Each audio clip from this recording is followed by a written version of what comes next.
I'm Bianca Velasquez with The Nocturnal. Sweet. The Cool. Nocturnal. The Nocturnal. Nice. Knock. Oh, nice. You not only star as Owen, but you're also an executive producer on the show. So I wanted to ask how that impacts your day-to-day on set and kind of where you like to take your inspiration from. Fortunately, we have a great team. We have a great team of producers on the show, so I'm not really in the weeds on most of the logistics and any of that. Lexi Hawley does an incredible job surrounding us with an awesome team of producers that, like Jay Marchani was our line producer. He's just an absolute beast. He's a staple in the Vancouver world. So he was so sweet to me. And so when it comes to EPing the show, I did not have a lot of heavy lifting to do whatsoever. Acting wise, season 2, high octane, it's moves a lot faster. There's a lot more action. It's everything from season 1 pumped up on adrenaline. And it was so fun. And then thank God we have Teo come in because, he adds so much to the show.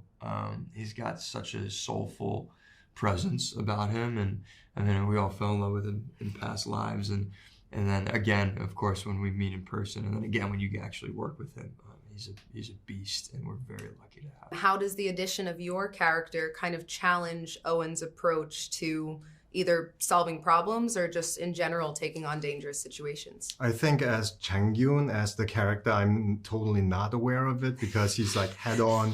I live and die for what I believe in and who I love.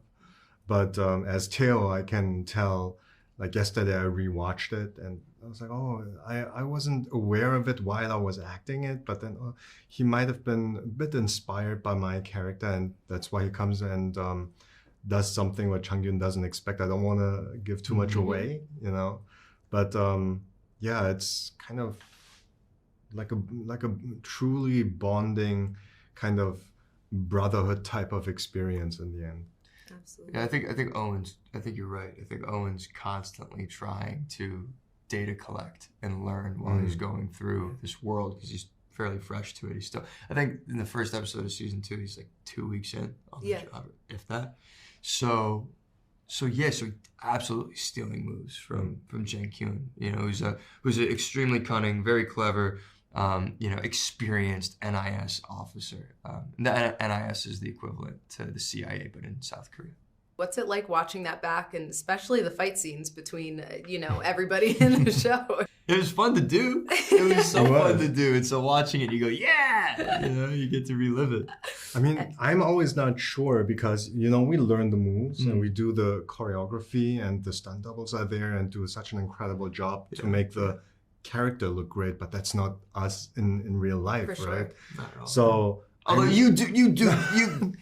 No, stop. But it's not, so I'm not entirely objective about it, but since, you're like the 4th or 5th person talking about it, so there must be something where people are like really hooked on the scenes. They're incredible. Yeah.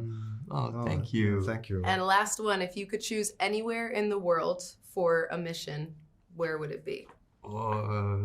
You talked about the Maldives before. I didn't talk about the Maldives. I was like, I've never been to St. Bart's, never been to the Maldives. It'd be nice. Yeah. You said South America. I thought that was cool. South America or Arabia, the UAE, Yeah. those 2 places. Yeah, Brazil or the UAE would be interesting. Yeah. That'd be awesome. Never. I would go out there and say maybe outer space. Whoa, all right. Season 3's on Mars. Now with SpaceX or something. Yeah, exactly. Yeah.